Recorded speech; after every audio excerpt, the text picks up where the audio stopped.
Okay. Well, welcome everybody. Tonight we're going to be talking about the law of addition and the law of solid ground. I'm going to start us off in prayer first and then we will jump in. I feel like I have a whole lot of notes and a whole lot of questions, so I won't call you out, but be prepared to talk. Okay. Father God, we thank you so much for tonight, Lord. I pray that you use my words to touch the people that need to be touched tonight, Lord, and they can hear the words that they need to hear, Lord. I was one of those leaders that didn't feel like I was a leader, and I was kind of chosen by other leaders. Even when I didn't feel worthy of it, Lord. So I pray that you be with every listening ear right now, Lord, whether they're doubting that they are a leader. Lord, I pray that you give them confidence that they are a leader and that you have placed them here to do great things, Lord. So I pray that tonight, as we learn to add value to people and be trustworthy and allow people to trust us and trust others, Lord. We love you. We thank you, Lord. In Jesus' name, amen. Okay, so law of addition is to add value on purpose. And feel free to use the chat if you would like to use the chat. First question is, and obviously we all watch the video hopefully, so we know what a lot of the pinpoints are. If something pointed or stuck out to you, go ahead and tell me, write it in the chat, or if you have something simply different of what it means to add value. So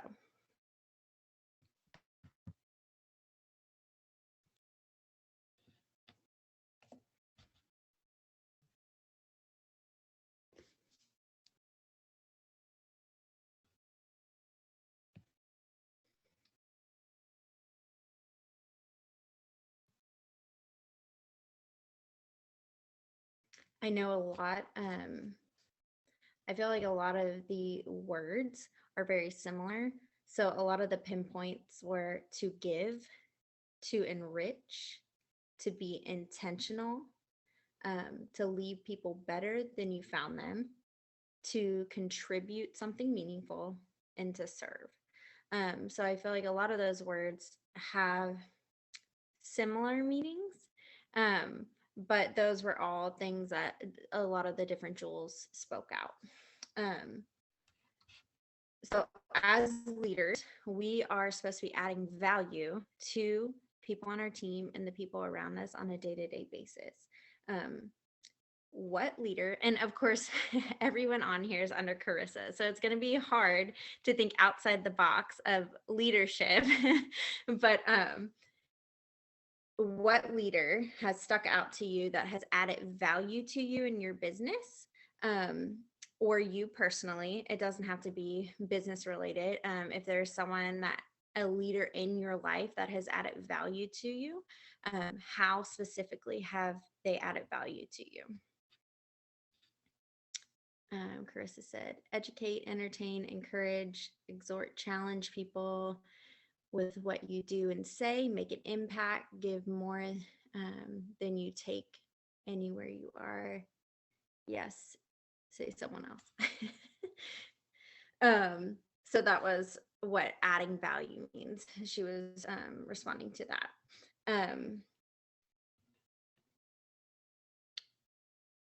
Genevieve, lately in her training by giving us Jules tips and tricks to grow our business. Okay, that's a good example.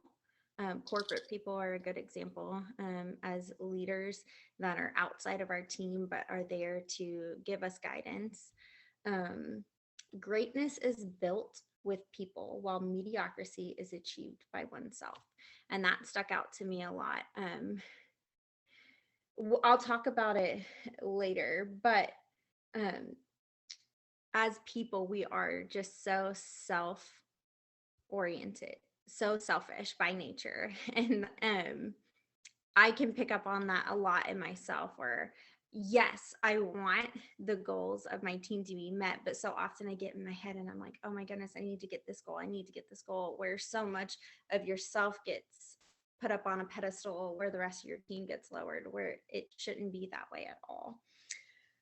Marianne Anderson, she adds value to me by giving me huge inspiration for how to post. Okay. Okay, let's see. How can you tell if you as a leader are having a positive or negative impact?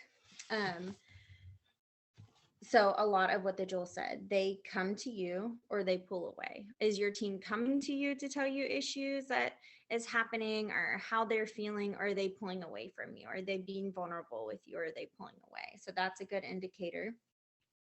Energy and momentum. Is the energy on your team good? Is it positive or is it draining? Is it giving you life, or is it sucking the life out of you? Asking for your feedback. So willingness to communicate. Is your team coming to you and willing to communicate to you?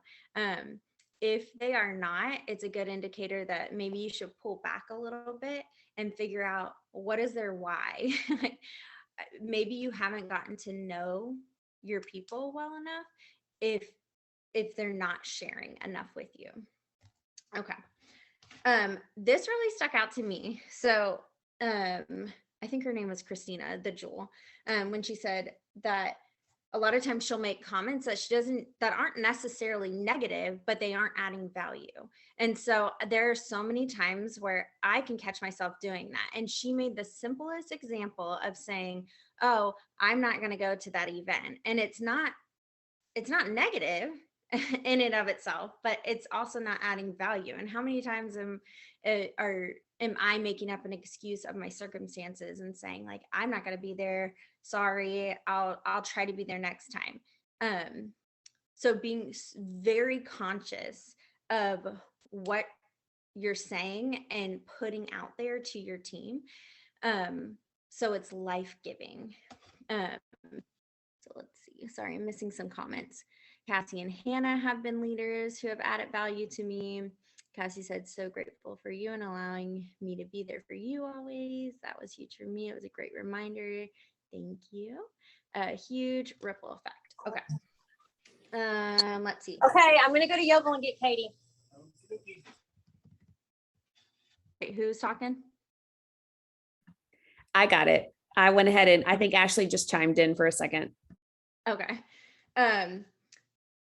So 90% of people who add value do it intentionally. And that kind of goes back to how we are so naturally selfish. And it is so easy to just sink into that instead of being intentional every day. And a big pet peeve of mine is always people who are negative, who can change something and don't. If you can change something, do it. There are certain things you can't change about yourself, but if people are frustrated because they can't lose weight or they don't feel like they're smart enough, there are certain things in your life that you have complete control of. So be intentional in what you're doing and what you're putting out there. And it's so much more important as a leader with that title leader, that you are putting yourself out there and being intentional about your thought process and what is coming out of your mouth to the other people around you. So this was a self-reflection question. Do you have a servant attitude? How do you respond to servant leaders compared to self-motivated? And Chris is going to hate me, but she gives us our time, or gives us her time all the time. She's a busy mom of 5. Her husband is a resident in med school. She has every excuse in the book to be like, I'm not going to show up, because she's probably very tired and would much rather go to sleep on nights like this. But she gives us her time because it's important, and leaders show up. Her time is valuable to her, yet she gives it to us willingly and freely. So that was an example. How can we as leaders serve our team? Run with your strengths. I love that quote. I recently, and I think that is for us as leaders, and making sure that the leaders that we're building up, that we're teaching them to run with their strengths as well. I recently was talking to a friend, and that friend was very nervous about putting herself out there on social media, but yet she's very outgoing and loves talking to people, and um, loves that one-on-one relationship. And you know what? Eventually, I was like, you know what? If your strength is having that one-on-one communication and getting out there and talking to people, like, run with your strengths. Get on the phone with people, call people. If you don't want to put yourself out on social media every day, don't do it, but run with your strengths and do what you can to get to that leadership that you want to be. You don't have to do what everyone else is doing. You run with your unique strengths. Um, and then even if they don't directly benefit you, and I wrote ouch, because again, it reverts back to that selfish nature of, yes, I'm a yellow personality. I'm a 9 on the Enneagram. Like, I am all about helping other people, but it is still in me. It is still in me to want to reach my goals for my sake, you know? So the fact that a leader is learning to put others first, even when it doesn't directly benefit yourself, is huge. And it's something to consider on a day-to-day basis. Okay, let me make sure these Plexus notebooks that are spiral, I always get confused with them. Okay. Okay, so this was ways that you could give of your time and add value to people. So giving of your time, that's in person. Some people are in person type people. Some people are talking on the phone. Listening to people, getting to know their why, getting to know your people. And I put don't lead blindly, because it will lead you to nowhere. If you don't know where you're going and you don't know what your people's why are, and there's no vision, you are going nowhere, and you are going to lead your people nowhere. So making sure you know your people and you have that heart connection is what matters. Brain space, which I would have never thought of that term, but that is thinking. That is the behind the scenes, the praying for your people, the analyzing, how can I get them to their next step? The brainstorming.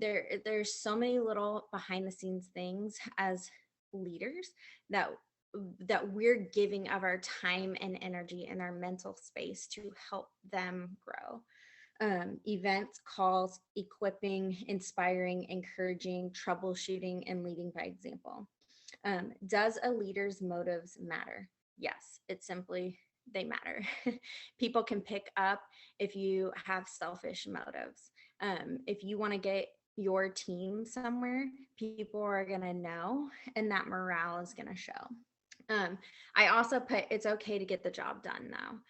It's okay to have that goal of you have your goals, but it's this delicate balance of your goals and your team, and making sure that you don't rise up here and your team rises down here, but that delicate balance of where you guys are both in this sweet spot of helping each other out and helping each other get to where they need to be. Was there a time when someone believed in you more than you believed in yourself?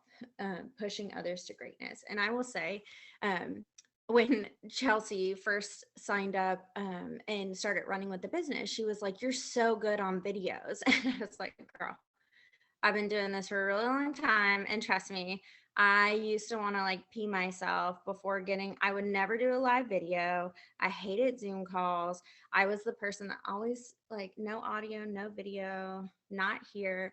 Um, people, the people who see you and get to know you call you out. I would have never chosen myself to lead this. Carissa trusted me and sees leadership in me, and she calls that out in me, and she pushes me to a higher lid than I think that I could go. Wow. Okay. Your why revolves around more than just you. It's connecting to the heart. Um, People are going to trust you more when you're producing results, when you're not just depending on your team to produce the results and then catapult you forward. You have to do everything with them. You have to be in the trenches with them. You cannot just ride the ride and hope everyone's going to take you with them. If you weren't trying to earn a paycheck, how would you add value to social media? Uh, and then I put do things. So that's a reflection question. If you weren't trying to earn a paycheck, how could you add value to your social media? And then do the things that God values. So I put under there talking about my toddler right now, which if any of you follow me on social media, I have like these like toddler sagas of just an insane toddler, and it's part of life and it's a learning process. But something that I have read in several books is I don't want my toddler, I don't want my son to look to me like he's trying to impress me. That's not what I want. As a Christian, I want my son to embody the fruits of the Spirit. You know, like it's not to impress me, it's because I want him to grow up to be a man of God. So when we're praying, I say, we know that Jesus is kind. We know that Jesus is patient. We know that Jesus is gentle. And Lord, we want to be like Jesus. It's not about me and what I'm going to get out of it because I'm this great parent. That's not the point of leadership. And Jesus was the leader of all leaders. We don't want the praise as the leader. It's not our job to be praised. And the fruits of the Spirit, love, joy, peace, patience, kindness, goodness, gentleness, self-control, like that is what we want to embody as leaders, particularly Christian leaders. Like we can't go wrong if that's what we're leaning on. I have some thoughts here too. Mm-hmm. That's that question of like, if you weren't, thinking about a paycheck, how would you add value on your social media? It was like a really good, just like little, I don't know, like good thing to focus on this week, because right now in my life, I am really like the areas where I'm trying to grow into a fuller, more whole, just stronger person are in being like a wife of noble character and discipling my children, like being a warrior mama is what I call it. And so that's kind of like what a lot of the focus of my days goes to. And y'all know that recently, like Sherry helped boil down that call that was like warming up your cold market, with April Resch.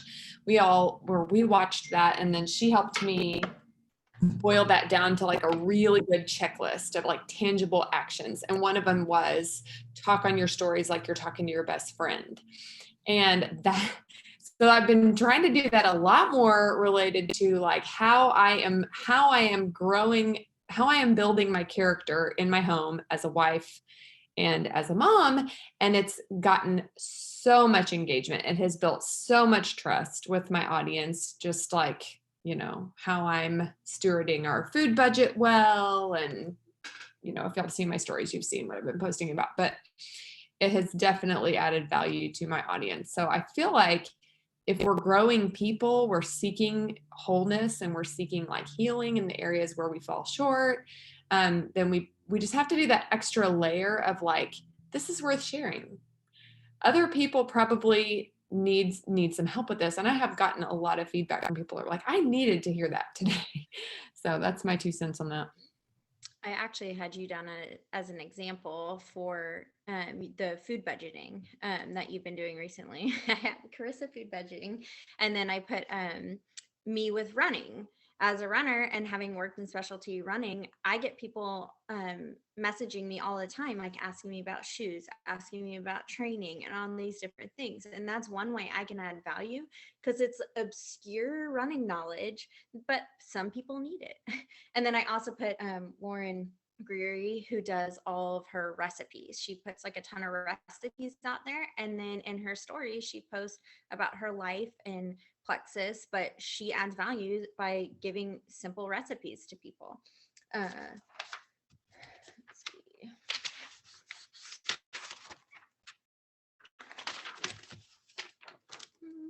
Okay. Sorry, I'm telling you these. Here we go. And then the last section of this law of addition was about conflict. And I am like a big no conflict, sink into a hole. Let's just avoid conflict. One thing about a leader is that you should leave no unresolved issue. And that to me is just like, oh, lump in my throat. Like, I hate conflict, but it is something that I need to work on. Not that I have any conflict on my team right now, but it is something that I need to work on if and when that time comes. Giving grace, but addressing the issue. Don't act while angry. Good conflict resolution, and being a leader that chooses a good attitude. And I liked the word choose because in our day to day, we get to choose what we're going to do. We get to choose if we're going to be optimistic or pessimistic or happy or upset or grumpy. We get to choose that. We have the ability to turn our mindset around at any point. So be a leader that chooses to have a good attitude, even when it doesn't directly benefit you. Self-reflection, write down who you're going to add value to and how this week. So be thinking of people on your team.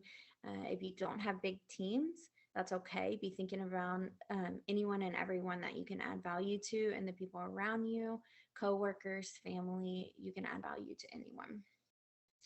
The second law was the law of solid ground, which is based around trust. And trust is everything as a leader. If someone doesn't trust you, it makes it next to impossible to lead them.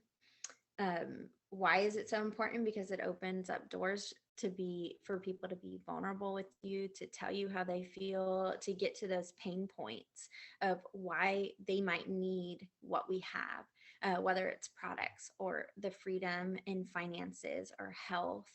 There's so many different aspects of Plexus that we have the ability to offer people, and it's getting to those pain points to see what exactly they need.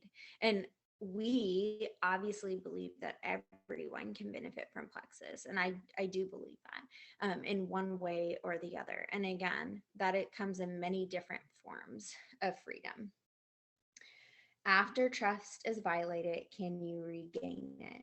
And owning up to what you did.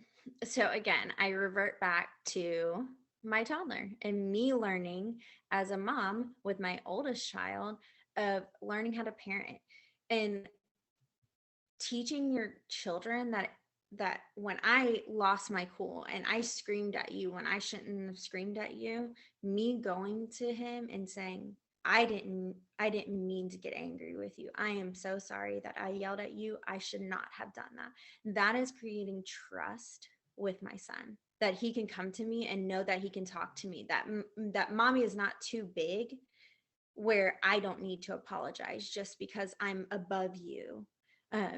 So being humble enough and owning up to the things that you did wrong is so important to open up those doors where people are going to come to you and talk. She talked about competence, connection, and character, and how character is the most important. You can't teach someone character. It's kind of just what they have. So you're dependable. So doing the right thing even when no one's around. That's what character means. Also, I'm just going to keep rambling. If any of y'all are wanting to chime in, feel free to chime in. Carissa said people are always asking me what I feed my kids. Okay. So that was from before for adding value. Um, so let's see. Yeah, like I've been getting on character, I've been getting specific in my list of like qualities of a dream team person. Because I mean, there's lots of ways to have demonstrate strong character, but I feel like certain aspects of it, I guess, were really meaningful to me. So I get really specific in my list of qualities as far as like what aspects of a strong character am I looking for? Am I trying to attract? And am I like trying to highlight in my posts? Yeah. So a lot of the characteristics that they wrote down were learning, someone that's willing to lead by example, adding value, noticing people, helping your team win, doing your own work as well. And again, I said that's a delicate balance of not raising yourself up above your team and that you're working together as a well-oiled machine, taking ownership, not blaming your circumstances. That's the easy way out. That's not great character. That is very weak character. And make sound decision. So is trust measurable? How? And I rephrase that. How can you tell if someone trusts you? Their involvement, their willingness to take risk with your guidance, their action, going the distance and sticking it out with you even during hard times. And I will say that I've said this so many times as I've been with Plexus for 6 years and it has been a roller coaster of up and downs. And when I had Connor, I really tried to figure out this whole mental shift of where do I fit in? Where does God fit in? Where does Plexus fit in? Where does my spouse fit in? Like, where does everything fit now that I'm a mom and has a baby that needs me at every moment? And so I will say that I feel like I stuck it out and I may have shown up for a week here and then whatever, went back in my hole for 3 weeks and then showed up again for a week. And it was a weird, wonky year. But at the end of it, I decided what was important and decided that I needed to stick it out during the hard times and trying to figure out what was going on.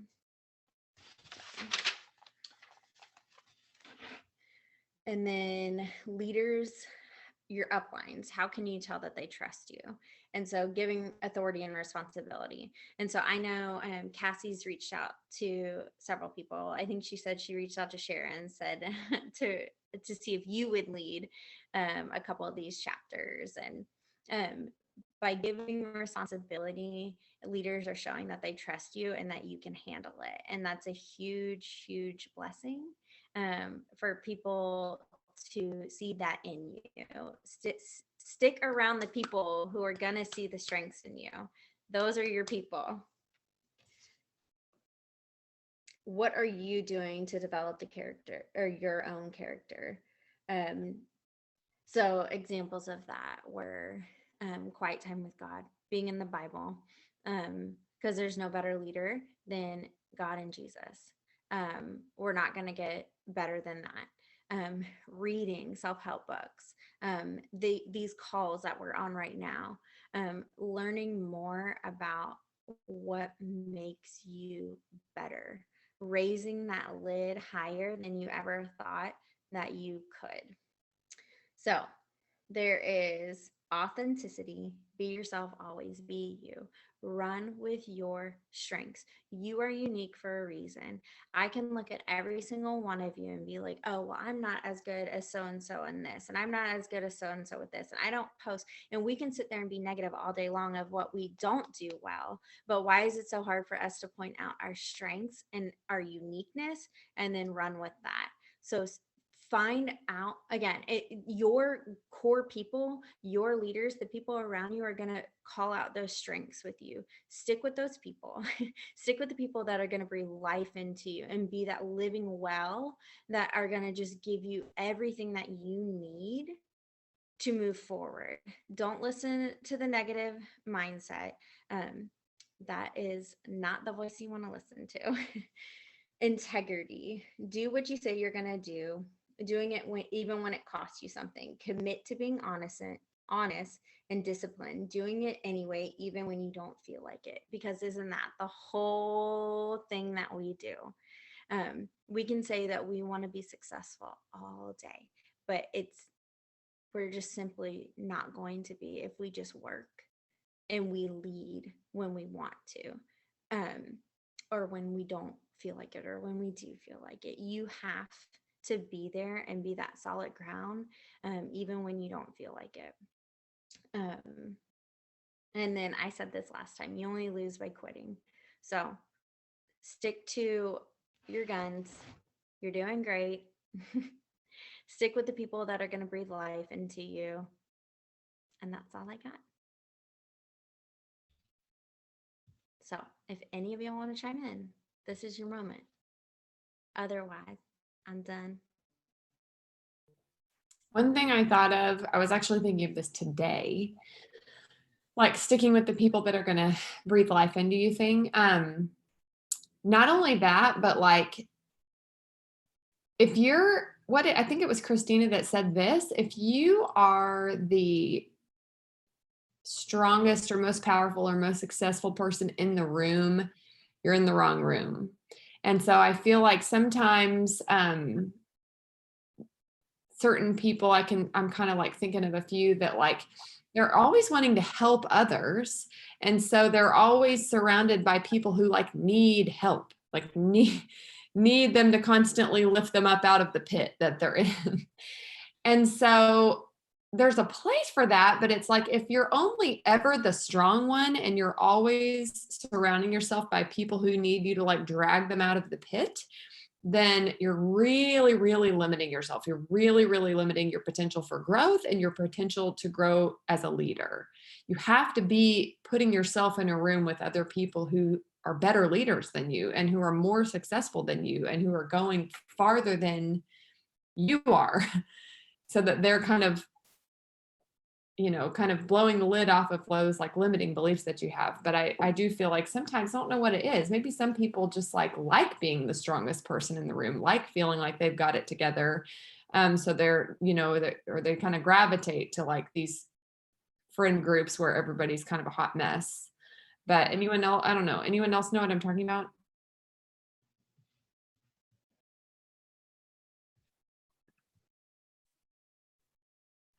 What you were saying kind of reminded me, I forgot that I wanted to say this too. It kind of reminded me of it's parallel thoughts, but love languages. Like when they said like getting to know your people and loving them, like it takes being intentional for you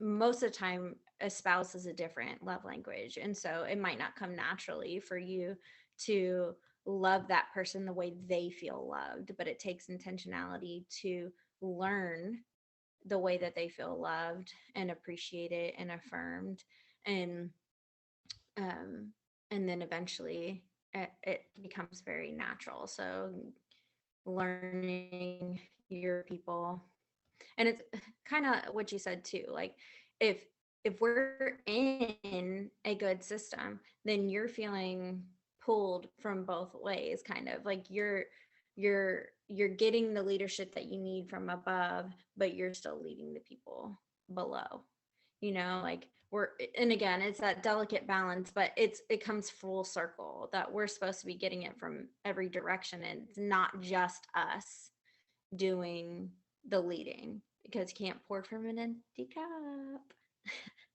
I always say mama can't pour from an empty cup. So, okay. Anyone else? I think that's why it's so good to pull out qualities in other leaders, because then you're not always feeling like you're pouring from an empty cup. And so when you see things in other people, pulling that out, because they might not, like you said in the beginning, they might not ever see that gifting that they have, but you do, because you're seeing outside of the box. And so pulling out those things can, because we all don't have the same giftings or love language or Enneagram or, strength finders or any of that. And I think that's what makes us all so unique. And to balance that out is key for sure. So And I think that's what Carissa's been finding more recently is she probably felt like she was pouring from an empty cup for many years. And now that she has like have so many leaders rising up, she doesn't feel like she's pouring from an empty cup. You feel like that you can give jobs to other people and delegate, and you don't have to be that sole person and just pouring and pouring and pouring, where you're able to get that life that you need because your team's not sucking the life out of you. We're able to kind of have this mutual balance. Yeah, the analogy for me is like a train, where a train has an engine and then all these cars that it's pulling, and you do not want to be that. You want other engines, that are, and you're all pulling cars, and yeah, complementary. But you also, like I was saying a second ago, is when you're a strong leader and you're kind of helping these other engines rise up into their leadership, you are to some degree like showing them, okay, well, what to do and like how to do it. But you also have to be spending so much of your time in the company of people that are way further along than you, like we were saying. But I'm also just kind of having to remember, since I've been in Plexus a while, is like, I have found myself going, oh yeah, I did that before. So I did that before. Or I'm sure so-and-so knows that. Like, I'll share this example with you today, Sherry. I'm sure you won't care. It's like, when I discovered that the Ruby trip to Scottsdale to corporate is like, that like, it's not just if you go Ruby for the first time, like it's pretty broad, like eligibility. And so I was like, oh my gosh, like I really want Sherry to earn that. And so we've been chatting about like strategizing for that. And then for like yesterday and today, I was thinking to myself, okay, so I'm sure that she and her team are going to like Zoom, get on the same page. And then I had this thought of like, I'm not sure that that's going to happen. So I just texted her and I was like, hey, are you and your team going to Zoom and get on the same page? And stuff like that, where you, I don't know, that may not be the best example, but I just feel like there have been so many things where I'm like, oh yeah, I did that. But then I'm like, but I did it like 4 years ago. I don't know that everybody is remembering that. Okay, like here's another example. Like 4 years ago, we did like a Ruby retreat. Like, I don't know, the other gems and jewels. Like we hosted a Ruby retreat, and one of my builders at that time, who has apparently moved to Timbuktu, she's not even on social media anymore. But at that time, she was like, okay, I want to earn that Ruby retreat. And I am starting a group called Ruby's on the Rise. And we're going to like go live. Everybody in that group who's going for it's going to go live and train for what they're doing. It was like amazing. It was this amazing group. And so in my head today, as I'm like thinking about this Ruby trip that I want, people to earn, I thought to myself like, oh yeah, we did that at Ruby's on the Rise group thing that one time. So like that's been done. But then to myself, I was like, yeah. And who were the people in it? Like they're not even doing anything anymore.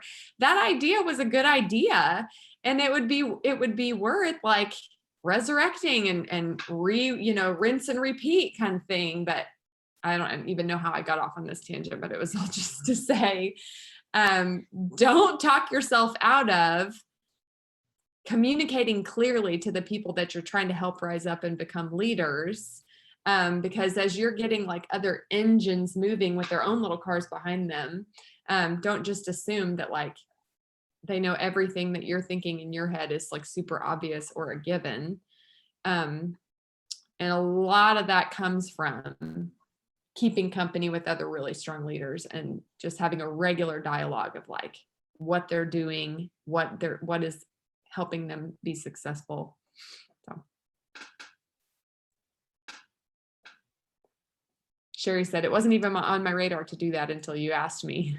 Well, Sherry, so I was remembering how a couple of years ago for a different retreat, you and your team got together and did all this like mapping, like to remember the retreat at my house. And like you and Mandy were like helping everybody map out exactly what they needed to hit their goal to get to that retreat. So in my head, I was like, okay, so they're obviously going to do that again. And then I just was like, well, maybe I ought to check. All right, I'm muting now. I'm rambling. Okay, well, I don't have anything else, so unless someone else does. Any takers? No, no. Okay. I would love to Thank you. hear what stood out really fast on everybody, like one takeaway that you were like, okay, this was the biggest thing that I took away that I'm going to change or I'm going to start doing or whatever. Because I think that's important on these calls is like, what are you going to take away to move forward in? And that's the exciting part about this.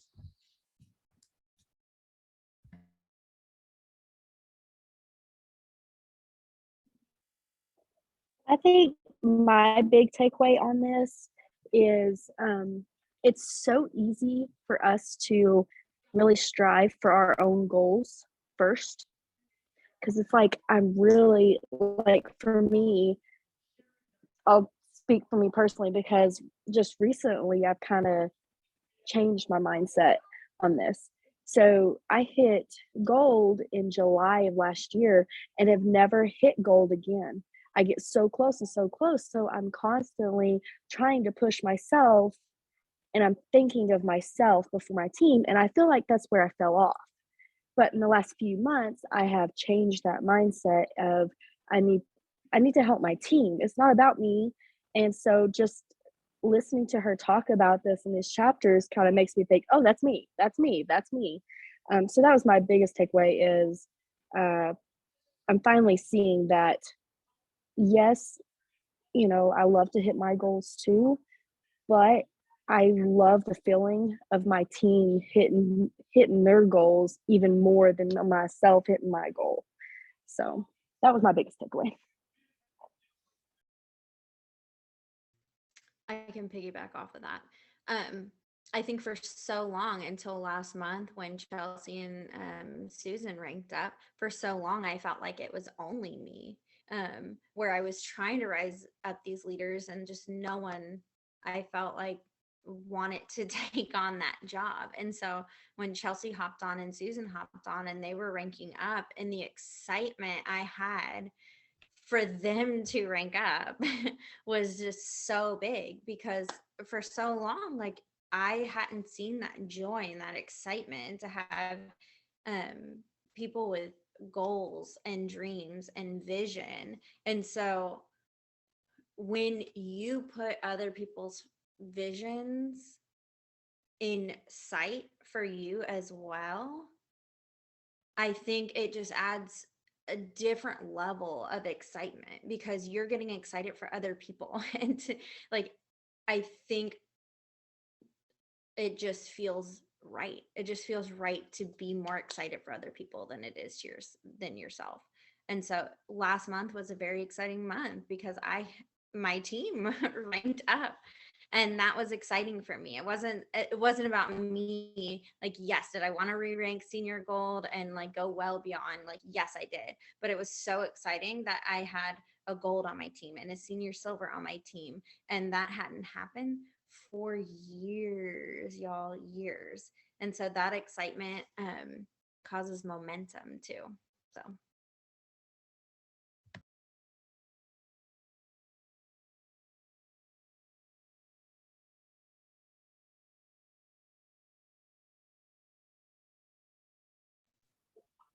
Another takeaway, since nobody's jumping on, another takeaway that I had was, and it makes sense now that I've heard it, is the whole, in your team threads, don't say, hey, I'm not coming.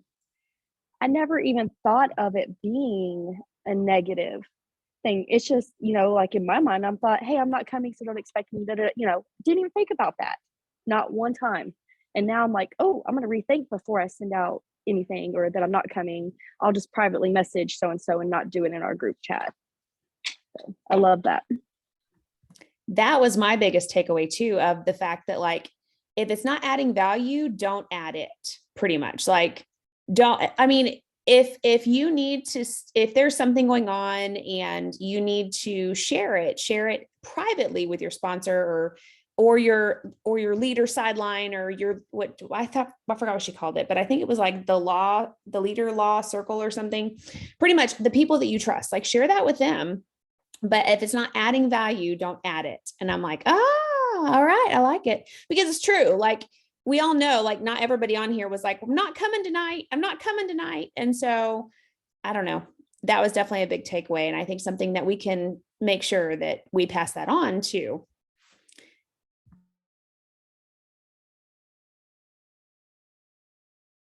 Okay, one more thing from Genevieve that was really, really big from that I've been getting coaching from her is she talked a lot about this, and she will call out people in our threads. We're in like a diamond sprint thread.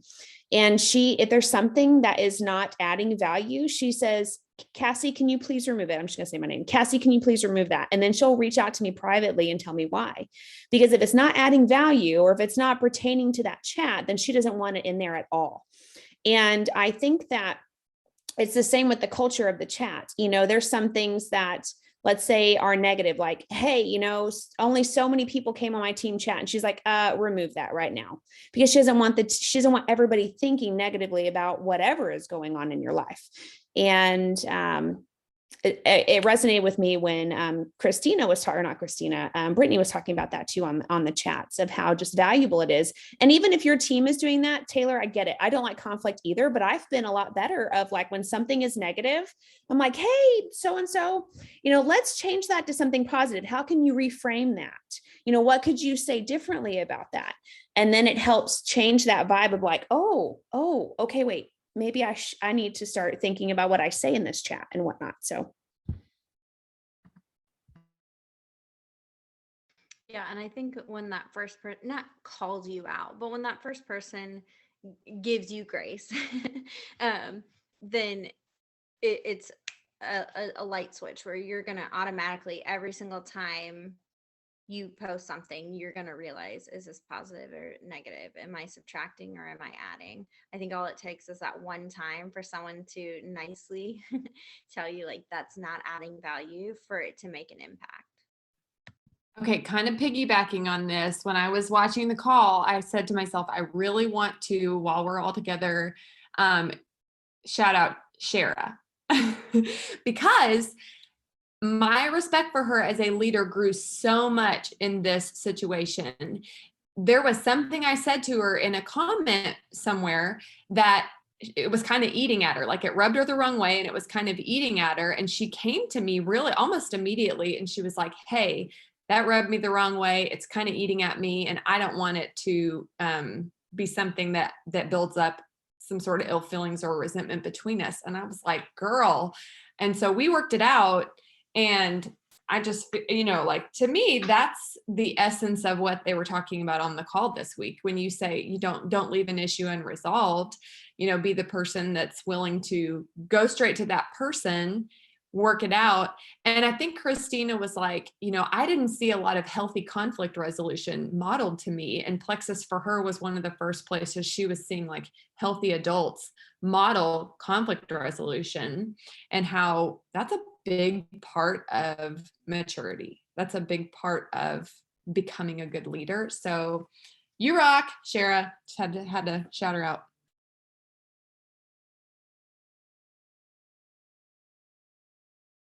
Oh, sorry. I did want to share a takeaway. So for the law of respect, if you do have the book, if you have studied the book, this is the chapter where he talks about Harriet Tubman and the Underground Railroad. And I just always, it's such a powerful story. But a big takeaway for me when it comes to leadership is to speak with, I wrote down, this is my own note, speak with power and presence. And you can be someone who does that, even if you have a more quiet or more meek personality. But if you are someone who speaks with power and presence, people feel compelled to follow you. And I loved, that is his words. He says, they're talking about Harriet Tubman, everyone who came in contact with her felt compelled to follow her. So that's a little bit of a blessing or a challenge to everyone here is, don't base it off of just how you feel like you naturally maybe conduct yourself, but you can still be someone who speaks with power and presence that people feel compelled to follow. Page 68 if you have the book.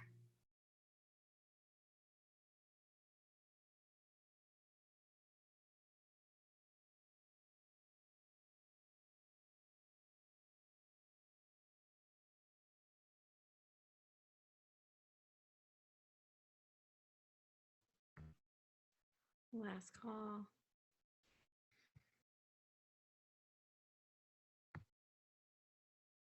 Okay. I think that's all she wrote. Okay. Well, thank you guys for letting me do this. Love y'all. Have a great night.